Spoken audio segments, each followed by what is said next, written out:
Halo pemirsa GPR TV dari Sabang sampai Maroke, dari Miangas hingga Pulau Rote. Bertemu lagi bersama saya Bilki Sabila dalam program Kominfo Newsroom. Halo pemirsa GPR TV dari Sabang sampai Maroke.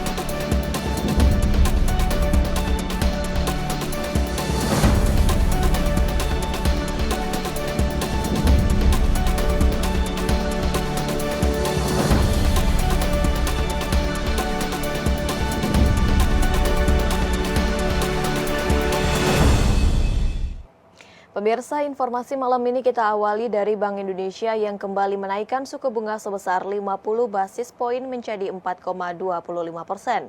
Gubernur Bank Indonesia Periwarjio mengatakan, keputusan ini diambil sebagai langkah menurunkan ekspektasi inflasi dan inflasi inti.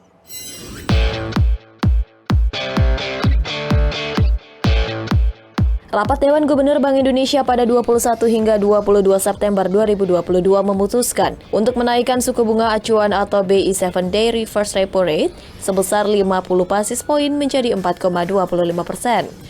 Selain itu, Bank Indonesia juga menetapkan suku bunga Deposit Facility sebesar 50 basis poin menjadi 3,50% dan suku bunga Lending Facility sebesar 50 basis poin menjadi 5%. Keputusan kenaikan suku bunga tersebut sebagai langkah untuk menurunkan ekspektasi inflasi dan memastikan inflasi inti kembali ke sasaran 2-4% pada semester kedua tahun 2023. Kenaikan suku bunga dilakukan untuk memperkuat kebijakan stabilisasi nilai tukar rupiah agar sejalan dengan nilai fundamental akibat tingginya ketidakpastian pasar keuangan global di tengah peningkatan permintaan ekonomi domestik yang tetap kuat. Bank Indonesia juga terus memperkuat respon bauran kebijakan untuk menjaga stabilitas dan momentum pemulihan ekonomi sebagai berikut. Koordinasi di samping bauran kebijakan Bank Indonesia tersebut, koordinasi kebijakan dengan pemerintah pusat, pemerintah daerah, dan mitra strategis dalam tim pengendalian inflasi pusat dan daerah TPIP dan TPID terus diperkuat melalui efektivitas pelaksanaan Gerakan Nasional Pengendalian Inflasi Pangan GNPIP di berbagai daerah. Sinergi kebijakan antara Bank Indonesia dengan kebijakan fiskal pemerintah dan dengan Komite Stabilitas Sistem Keuangan juga terus diperkuat dalam rangka menjaga stabilitas makroekonomi dan sistem keuangan serta mendorong kredit pembiayaan kepada dunia usaha, khususnya pada sektor-sektor prioritas, ekspor maupun juga inklusi ekonomi dan keuangan hijau. KPK menggelar konferensi pers terkait operasi tangkap tangan di Mahkamah Agung. Ketua KPK Firly Bahuri mengatakan pihaknya telah menetapkan 10 orang sebagai tersangka, sebagian besar didominasi pegawai Mahkamah Agung.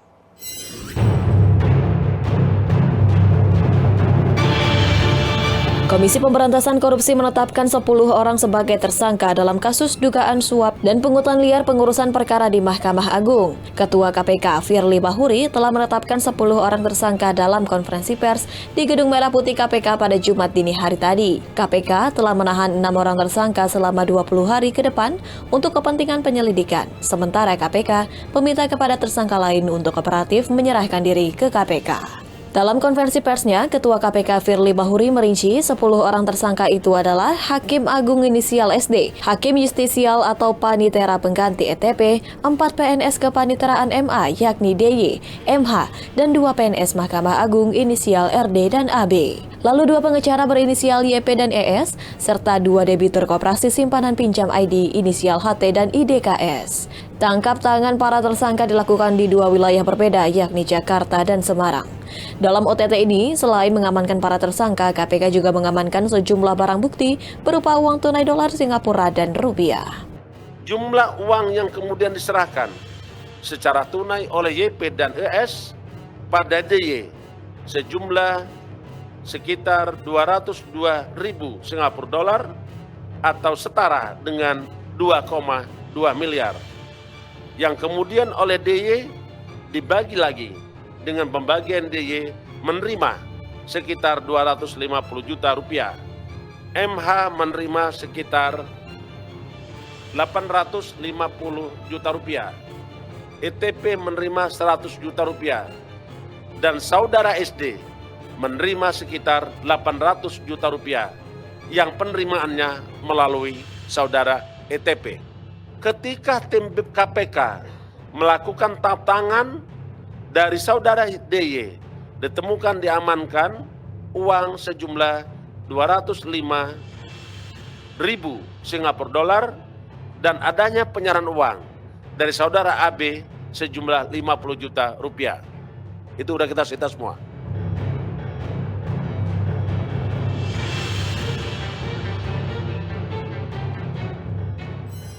Pemirsa, pemerintah akan menghentikan siaran televisi analog di Jabodetabek pada 5 Oktober mendatang.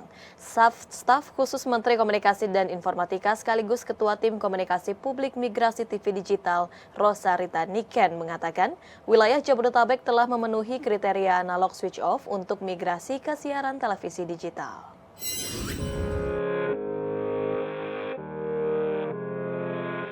Rosa Rita Niken Widyastuti selaku Ketua Tim Komunikasi Publik Migrasi TV Digital dalam konferensi persnya di Jakarta mengatakan wilayah Jabodetabek sudah memenuhi kriteria analog switch off. Adapun daerah administratif yang akan dicakup dalam ASO Jabodetabek terdiri dari 14 kabupaten kota, yaitu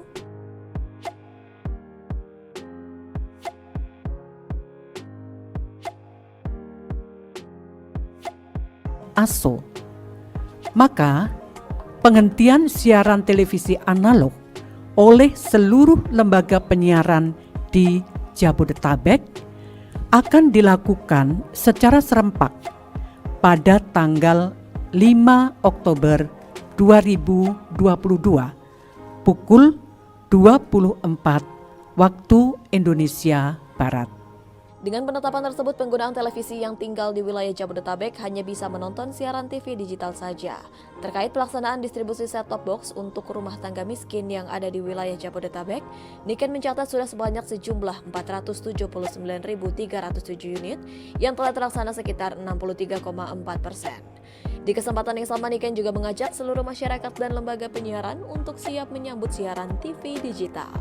Akhir persiapan penyambutan ASO di Jabodetabek, kami memohon dukungan dari segenap pihak yang tentunya berkepentingan untuk juga seluruh masyarakat agar proses transisi ke siaran TV digital berjalan dengan sebaik-baiknya.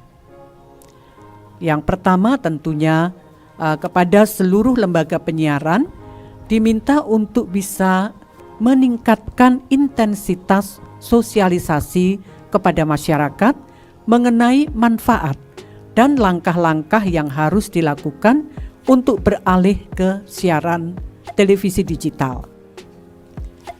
Yang kedua, bagi seluruh warga Jabodetabek yang sehari-hari menggunakan siaran televisi analog serta telah memiliki kesempatan untuk bermigrasi ke siaran televisi digital agar segera beralih tentunya tanpa menunggu hingga tanggal 5 Oktober 2022 saat siaran televisi analog sudah tidak bisa disaksikan lagi.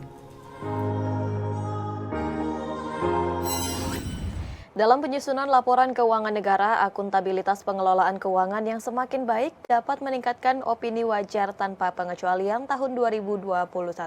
Menku mengatakan sangat senang instansi-instansi yang memegang peranan penting tetap mengedepankan akuntabilitas. Hal ini dikarenakan APBN dan APBD menjadi andalan utama.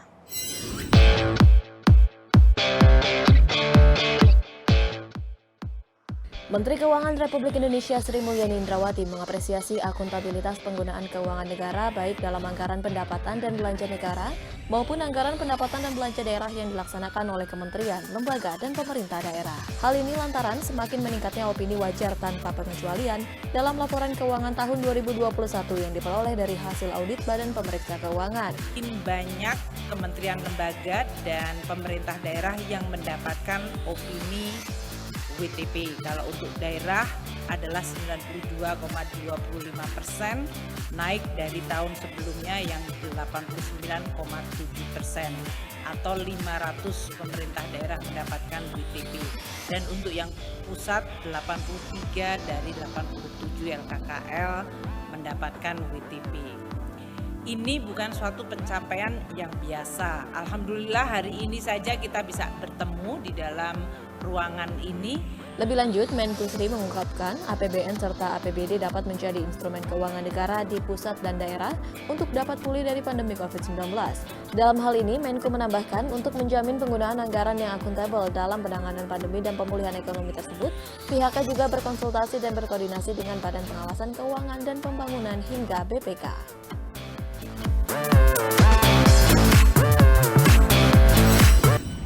Informasi selanjutnya, pemirsa, COVID-19 di Indonesia saat ini makin melandai, namun penurunan kasus tidak diimbangi dengan cakupan vaksinasi booster.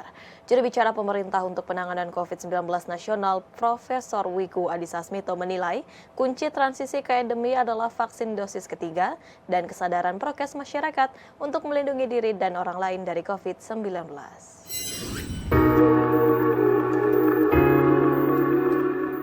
Juru bicara pemerintah untuk penanganan COVID-19 Wiku Adhisa Smito menyampaikan situasi pandemi COVID-19 di Indonesia di Media Center Satgas Penanganan COVID-19 di Graha BNPB Jakarta secara daring. Profesor Wiku menyebut kondisi COVID-19 di Indonesia relatif stabil sejak Maret 2022. Walau terjadi kenaikan di bulan Agustus, namun angkanya tidak signifikan. Dirinya juga menyebut kasus aktif dan positivity rate mengalami penurunan angka dan keterisian tempat tidur nasional stabil di angka 5%. Namun begitu, kasus kematian masih perlu ditekankan karena tercatat 100 kematian terjadi dalam satu pekan. Dan ini menjadi bukti bahwa kondisi COVID-19 yang dihadapi oleh berbagai negara berbeda-beda. Di Indonesia sendiri, kondisi COVID-19 sudah stabil sejak puncak terakhir di bulan Maret akibat varian Omikron. Sempat mengalami kenaikan di bulan Agustus, namun angkanya tidak signifikan. Kasus aktif dan positivity rate juga terus mengalami penurunan dengan bor nasional yang stabil di angka 5%. Kematian yang masih perlu untuk segera ditekan semaksimal mungkin karena saat ini masih mencatatkan lebih dari 100 kematian dalam 1 minggu. Dengan demikian, Profesor Wiku menekankan kesiapan Indonesia mengakhiri pandemi dan beralih ke endemi perlu dukungan kuat dari kesadaran masyarakat serta kesiapan pemerintah daerah. Tingkat kesadaran masyarakat tercermin dari perkembangan vaksin booster dosis ketiga. Awal tahun hingga menuju akhir tahun, cakupan vaksin booster tercatat sebesar 26%. Peraturan wajib booster untuk berpergian dan memasuki tempat umum hanya mampu menaikkan angka kurang dari 1%. Kesimpulannya, kita perlu berhati-hati dalam memaknai akhir pandemi. Kita perlu melihat perspektif yang lebih luas dan lebih dalam dari aspek kesiapan seluruh lapisan masyarakat dan pemerintahnya untuk bersama-sama bertanggung jawab mencegah terjadinya kenaikan kasus di kemudian hari. Pemirsa, usai jeda kami akan kembali dengan beragam informasi lainnya. Tetaplah bersama kami.